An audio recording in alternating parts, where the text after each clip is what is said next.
আমরা বুলেটটা খুলে সেই অক্সালিক অ্যাসিডটা এর মধ্যে নিয়ে নিলাম। এবার আমরা এটাকে সামনে নিয়ে আসছি বোঝাতে সুবিধা হওয়ার জন্য।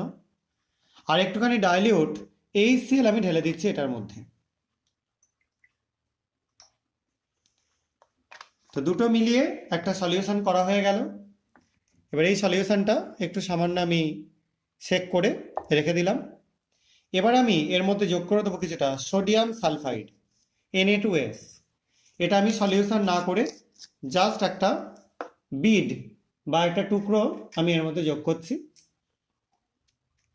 আপাতত এখানে বিড পাচ্ছি না, আমি এখানে ফ্লেক্স পাচ্ছি, সেটাই আমি যোগ করে দিচ্ছি। দেখতে পাচ্ছ তোমরা, এটা একটু যোগ করলাম এবং যোগ করবার পর আমরা কিছুটা ওয়েট করব।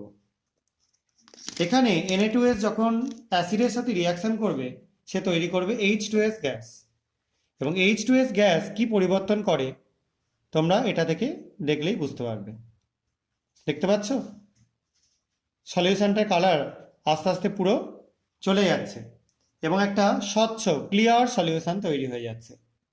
ঠিক আছে, এবং সলিউশনটা একটু টার্বিড হয়ে যাচ্ছে। সেটার অন্যতম কারণ হচ্ছে এখানে সালফার তৈরি হচ্ছে, সেই কারণের জন্য সলিউশনটা একটু টার্বিড হয়ে যাচ্ছে। তো এটা একটা